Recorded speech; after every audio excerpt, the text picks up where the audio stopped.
সাংবাদিক দর্শক, ডক্টর মোহাম্মদ ইউনূস ক্ষমতা গ্রহণের পরেই তাকে নিয়ে যে কয়জন লোক কন্টিনিউয়াসলি সমালোচনা করছেন, আমি তাদের মধ্যে একজন। কেন সমালোচনা করেছি বা করে যাচ্ছি, এর মূল কারণ হলো যে এই ভদ্রলোক অনেক বড় মাপের মানুষ, প্রাজ্ঞ, দেশ বিদেশ ভ্রমণ করা মানুষ, এবং আমার সঙ্গে তার সুদীর্ঘকালের পরিচয় এবং সখ্যতা। সমালোচনা করে সেই কারণে যে তিনি রাজনীতির ব্যাপারে উদাসীন এবং তার যে বাস্তব অভিজ্ঞতা সেটি নেই, এবং তিনি তার আপন কর্মে বেশ স্বাচ্ছন্দ্য অনুভব করেন। অর্থাৎ তিনি গ্রামীণ ব্যাংক চালান, এটাই তার ধ্যান জ্ঞান। তিনি দেশের বাইরে প্রচুর ভ্রমণ করেন, দেশের বাইরে তার টুকটাক ব্যবসা বাণিজ্য আছে, বিভিন্ন প্রতিষ্ঠানের তিনি উপদেষ্টা। বিশ্বের অনেকগুলো দেশে গিয়ে তিনি নিয়মিত মোটিভেশনাল স্পিচ দেন। এই কাজগুলো করে তিনি আনন্দ পান এবং এটি তার রক্ত মাংসের মধ্যে মিশে গিয়েছে। আমি সাধারণত ট্রাভেল করতে পারি না। অফিস থেকে বাসায় ঠিক আধা ঘন্টার সময়ের জন্য যদি বাসে উঠি, এটি আমার জন্য, বা গাড়িতে উঠি, এটি আমার জন্য খুব কষ্টকর হয়। কিন্তু তিনি ভ্রমণ করতে পারেন। তার এই 86 বছর 88 বছর বয়সে তিনি যথেষ্ট ভ্রমণ করতে পারেন। এখন তাকে যদি বলা হয় আপনি আজকে ব্রাজিল যান, তারপর ব্রাজিল থেকে সাউথ আফ্রিকা আসেন, সাউথ আফ্রিকা থেকে অর্থাৎ দক্ষিণ আফ্রিকা থেকে আপনি আবার হরিয়ানা যান, ইন্ডিয়ার একেবারে উল্টো দিকে, তারপরে হরিয়ানা থেকে আপনি আবার ফ্রান্সে চলে যান, আবার ব্যাংককে আসেন, ব্যাংকক থেকে আবার আপনি ডেনমার্কে চলে যান। এর প্রায় আমি যে রুটগুলোর কথা বললাম, ট্রানজিট মিলিয়ে 48 ঘন্টা এক একটা ভ্রমণে থাকতে হবে। এবং ডক্টর মোহাম্মদ ইউনূসকে যদি আপনি 1 মাস এভাবে ভ্রমণ করতে বলেন, ওনার মুখে চেহারায় হাসি দেখবেন এবং উনি একটু ক্লান্ত হবেন না। এটা ওনার অভ্যাস হয়ে গেছে। কিন্তু ওনাকে যদি বলেন টেকনাফে কি আব্দুর রহমান বদির সঙ্গে একটু বৈঠক করেন ঘণ্টাখানেক, তারপর রাজনৈতিক দলগুলোর সাথে একটু বৈঠক করেন, একটু নিউ মার্কেটে গিয়ে কাঁচা বাজারে গিয়ে কাঁচা বাজারের লোকজনের সামনে একটু বক্তব্য দেন, দেখবেন ভদ্রলোক হয়রান হয়ে গেছেন। তো এই যে তার যে রাজনীতি বিমুখতা, অথচ রাজনীতি দ্বারা তিনি ক্ষতিগ্রস্ত, আবার রাজনীতির প্রতি তার যে কামনা নেই, এটাও কিন্তু বলা যাচ্ছে না। তো এই কারণে যেহেতু তিনি একটা চেয়ারে বসে গেছেন, ওই চেয়ারটা ওয়ান ওয়ে ট্রাফিক, তিনি ইচ্ছে করলে ওখান থেকে যেতে পারবেন না, এবং তাকে তার এই যে চেয়ারে বসার পরিণতি, সেটা শুভ হোক অশুভ হোক, এই পরিণতি ভোগ করে সেখান থেকে যেতে হবে। তো কাজেই তার একজন শোভার্থী হিসেবে, যেহেতু আমার যতটুকু অভিজ্ঞতা আছে, সেই অভিজ্ঞতা নিয়ে আমি তার সমালোচনা করছি এবং করে যাব, যেন তিনি সতর্ক হন। এতকাল যে সমালোচনা করেছে, সেই সমালোচনার এখন যে বাস্তব রূপ, সেই বাস্তব রূপ হলো ডক্টর মোহাম্মদ ইউনূসের অনেকগুলো সফলতা, এটা যেভাবে প্রকট হয়ে উঠেছে, আবার অনেকগুলো ব্যর্থতা সেটিও কিন্তু প্রকট হয়ে উঠেছে। তিনি যদি সফল হন, এবং সফল না হওয়া ছাড়া তার রক্ষা নেই, তিনি এবং তার যারা আত্মীয় স্বজন, তার যারা লোকজন, এমনকি গ্রামীণ ব্যাংকের একটা পিয়ন, ড্রাইভার, দারোয়ান থেকে শুরু করে গ্রামীণ ফোনের সকল কর্তা কর্মচারী এবং তার এই উপদেষ্টা মণ্ডলী এবং তাকে সমর্থনকারী যে সমস্ত লোকজন রয়েছেন, বিশ্বাস করেন এ সকল মানুষের কারোর পিঠের চামড়া থাকবে না যদি উনি ব্যর্থ হন। তো কাজেই যারা তাকে সমর্থন করেছেন, তাকে ডেকে এনেছেন, তাদের সবার পবিত্র দায়িত্ব তাকে নির্মোহভাবে সমালোচনা করা এবং নির্মোহভাবে তার কাজের প্রশংসা করা। তো সেই প্রশংসা করাগুলো যা তাকে ইন্সপায়ার্ড করবে, একই সঙ্গে তার সমালোচনা যদি করা হয় মান সম্মান সহকারে, যেন তিনি হতাশ না হয়ে সতর্ক হয়ে পড়েন। আমি সাধ্যমতো চেষ্টা করেছি তাকে অশ্রাব্য, তারপরে যে আমি শেখ হাসিনাকে নিয়ে যে সকল কথা বলেছি, তার 100 ভাগের 1 ভাগ কথাও কিন্তু তাকে নিয়ে বলিনি। কিংবা অতীতে তারেক রহমান সাহেবকে নিয়ে, বেগম খালেদা জিয়াকে নিয়ে, বিএনপিকে নিয়ে যে কথাগুলো বলেছি, এখনো যে কথাগুলো বলি, ওইরকম ভাষায় কিন্তু আমি আসলে তাকে নিয়ে কখনো বলিনি। এর কারণ হলো তার যে বয়স, এই বয়সে অভিমানটা খুব বেশি হয়ে যায় এবং হতাশা মানুষকে খুব পেয়ে বসে তার এই বয়সে। তো সেই কারণে আমি ধীরে সয়ে তারপরে তার সমালোচনা করি। এক, দ্বিতীয়ত আমি কেবলই মাত্র তিনি ছাড়া অন্য কোনো উপদেষ্টা বা অন্যান্য যারা তার লোকজন রয়েছেন, যাদেরকে তিনি ইতিমধ্যে রিক্রুট করেছেন, সেটা দেবপ্রিয় বাবু বলেন, বদিউল আলম মজুমদার বলেন, আলী রিয়াজ সাহেব বলেন, তারপরে কামাল আহমেদ সাহেব বলেন, যাকে সাংবাদিকদের বা সংবাদপত্রের যে সংস্কার এই কাজে নিয়োজিত করা হয়েছে, তাদের সম্পর্কে একটা সিঙ্গেল সমালোচনা আমি করিনি এখনো পর্যন্ত।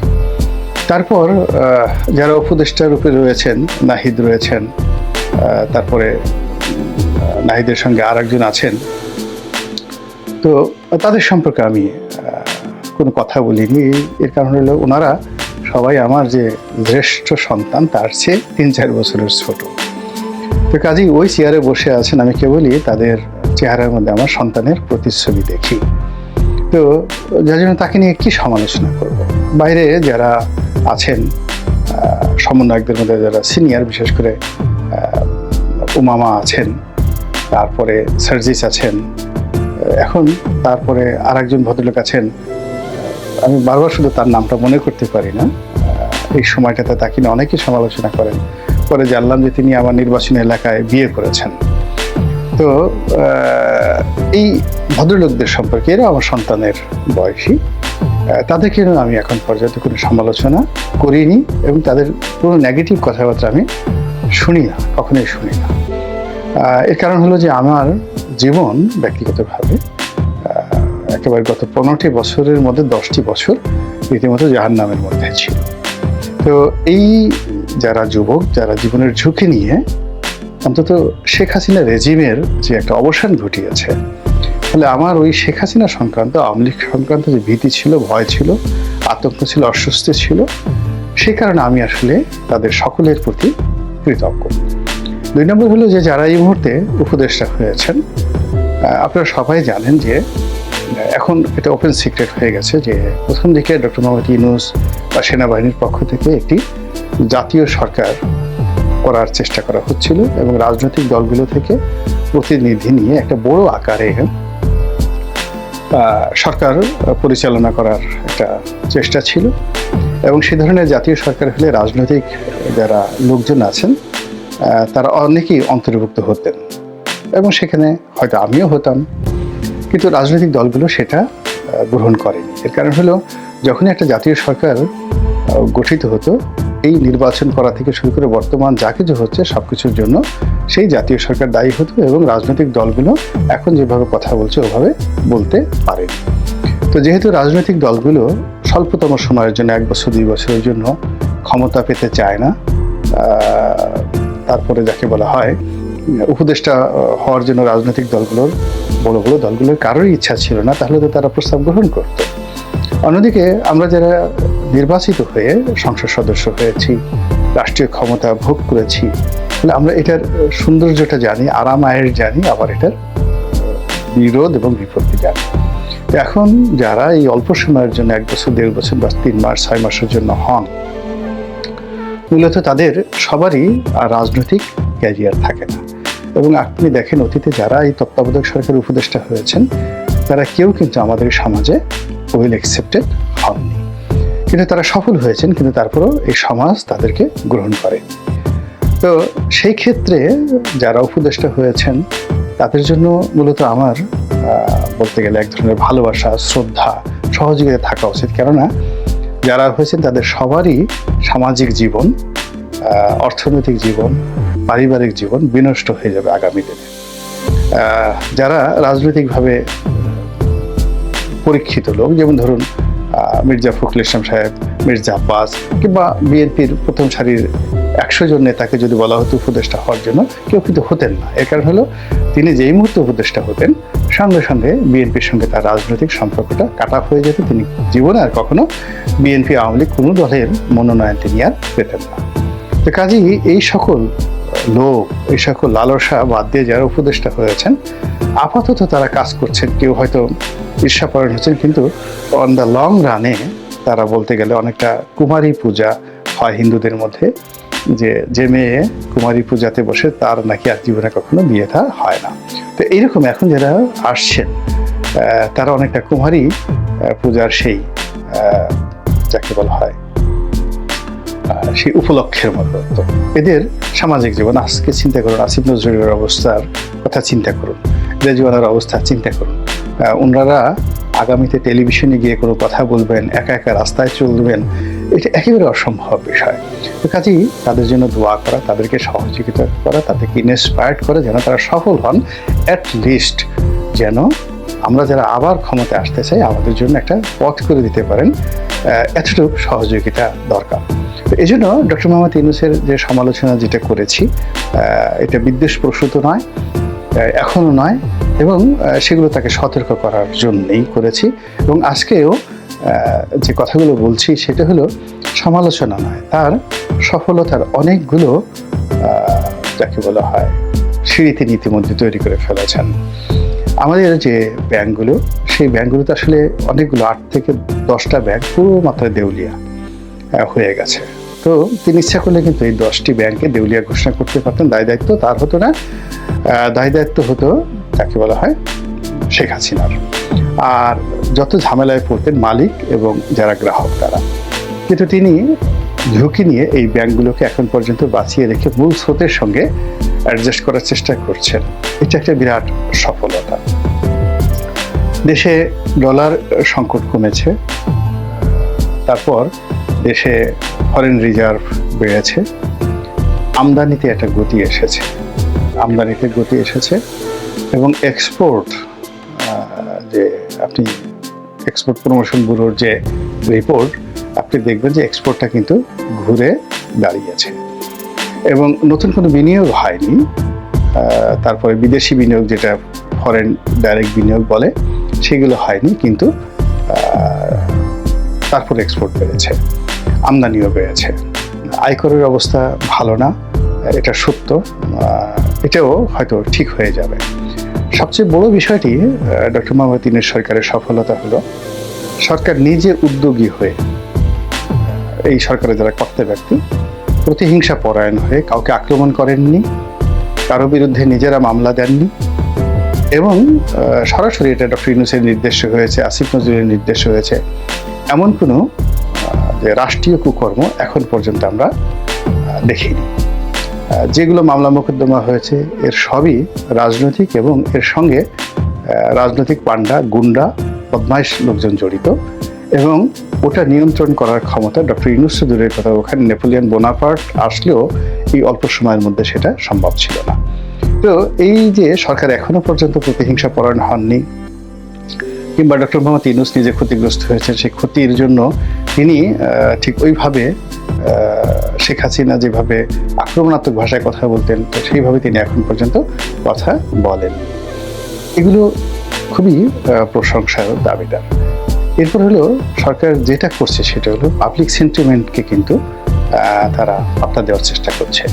সেটা একজন ইউটিউবার বলুন, কিংবা ফেসবুকে একটা স্ট্যাটাস হোক, কিংবা ছাত্র জনতা সচিবালয়ের সামনে যখন আসেন, এদের কারোর সঙ্গে কিন্তু সরকার নিষ্ঠুরতা দেখাচ্ছে না। এটা আপনি দুর্বলতা বলতে পারেন, কিন্তু নিষ্ঠুরতা দেখাতে যদি তারা চাইতেন, এটা কিন্তু দেখানো যেত। আমাদের দেশে ইতিহাস হলো যে যতই বলেন না কেন, আসলে রাষ্ট্রীয় বাহিনীর সামনে কেউ দাঁড়াতে পারে না। তো সেই নিষ্ঠুরতা সরকার এখনো পর্যন্ত দেখায়নি। এরপর রাষ্ট্রীয় কতগুলো বাহিনী, যেমন ডিবি, তারপরে ডিজিএফআই, এনএসআই, এই বাহিনীগুলো যে দৌরত্ব ছিল, বিশেষ করে বিভিন্ন জায়গাতে তারা যে সমস্ত অপকর্ম করেছে শেখ হাসিনার জমানাতে, এখনো পর্যন্ত এই জমানাতে গত 5-6 মাসে এই বাহিনীগুলোর যাকে বলা হয় অপতৎপরতা আমরা দেখতে পাই। একটা ক্রস ফায়ার এখন পর্যন্ত হয়নি এই 5 মাসে। তো এইগুলোকে যদি তিনি মূল থিম হিসেবে ধরেন, তার সঙ্গে সঙ্গে আরও বলার মতো আরও অনেক কিছু আছে। শুধুমাত্র আইনশৃঙ্খলা রক্ষা করা এবং নব্য চাঁদাবাজদের, বেশি না, সারা বাংলাদেশে 400-500 লোককে যদি অ্যারেস্ট করা হয়, একটু যাকে বলা হয় শাস্তি দেওয়া হয়, আমার মনে হয় ডক্টর মোহাম্মদ ইউনূসের যে ভাবমূর্তি, সেই ভাবমূর্তিটা রাতারাতি 180 ডিগ্রি অ্যাঙ্গেলে ঘুরে যাবে। অর্থাৎ এখন তাকে সবাই যেভাবে দুলাভাই মনে করছেন, মামা মনে করছেন, তাকে খুব চিপ মনে করছেন, তার তো কিছু করার দরকার নেই। আলটিমেটলি বাংলাদেশের 400 বা 500টি উপজেলা বা 64টি জেলা, প্রত্যেকটা উপজেলা এবং জেলাতে অন্ততপক্ষে 4 থেকে 5 জন লোক ইতিমধ্যে গণধিকৃত হয়ে গেছেন গত 5 মাসে, নতুন না নিউ, এবং এদের যন্ত্রণায় মানুষ অস্থির হয়ে গেছে। এবং এই মানুষগুলোকে যদি তিনি গ্রেপ্তার করেন, সেনাবাহিনী দিয়ে, পুলিশ দিয়ে যদি গ্রেপ্তার করেন, এবং 2-4 জন শুধু না, অন্ততপক্ষে কয়েকশোর অবস্থা এমন হয়ে গেছে যাদেরকে ক্রস ফায়ার দিলে এলাকাতে মিষ্টি বিতরণ হবে, শুধুমাত্র এই কাজগুলো যদি তিনি এই মুহূর্তে করেন, তাহলে সত্যিকার অর্থে তিনি যে একটা ভালো নির্বাচন করতে পারবেন, সেই নির্বাচনের পথ আরও ক্লিয়ার হবে, বিএনপিও খুশি হবে। কিন্তু তিনি যদি সেটা না করে নির্বাক থাকেন এবং বেশি ভালো মানুষ হওয়ার চেষ্টা করেন এবং যাকে বলা হয় ভাগবার জন্য পথ খুঁজেন, পালানোর জন্য পথ খুঁজেন, তাড়াতাড়ি চলে যাওয়ার জন্য ওসিলা খুঁজেন, আলটিমেটলি তিনি যেতে তো পারবেনই না, তার সঙ্গে যারা যারা আছেন তাদের কারোরই পিঠের চামড়া থাকবে না। তার সাথে অনেক বড় বড় নোবেল লরিয়েট, আপনি অং সান সুচির কথা চিন্তা করেন, সে অক্সফোর্ডে পড়াশোনা করা, অক্সফোর্ড গ্রাজুয়েট লেখাপড়ার দিক থেকে। তো ডক্টর মোহাম্মদ ইউনূসের লেখাপড়া আর অং সান সুচির লেখাপড়া চিন্তা করেন, তার যে পশ্চিমের কানেকশন, ইউরোপ এবং আমেরিকার সাথে কানেকশন, সেই পর্যায়ে এখনও ডক্টর মোহাম্মদ ইউনূস পৌঁছাতে পারেননি। এরপর তার যে রাজনৈতিক প্রজ্ঞা, মানে সেই রাজনৈতিক প্রজ্ঞা কি একটা অবস্থা, যে একটা সেনা শাসকের বিরুদ্ধে 30 বছর তিনি লড়াই করেছেন, জীবনের বেশিরভাগ সময় তিনি অন্তরীণ কাটিয়েছেন। তো সেই মানুষটিও যখন ক্ষমতায় এলো, বিরূপ পরিস্থিতির কারণে তিনি কিন্তু পারেননি, তাকে কিন্তু মানে তার শুধুমাত্র একটা দুর্বলতা, তিনি কঠোর হতে পারেননি, আর কঠোর না হওয়ার কারণেই তাকে ক্ষমতাচ্যুত কিন্তু হতে হয়েছে। কাজেই অং সান সুচির যে পরিণতি, সেই পরিণতি থেকে ডক্টর মোহাম্মদ ইউনূস যদি শিক্ষা নেন, আশা করি তার বাকি জীবনটা ভালো কাটবে। আল্লাহ আমাদের সবাইকে হেদায়েত দান করুন, হেফাজত করুন। আসসালামু আলাইকুম ওয়া রাহমাতুল্লাহি ওয়া বারাকাতুহু।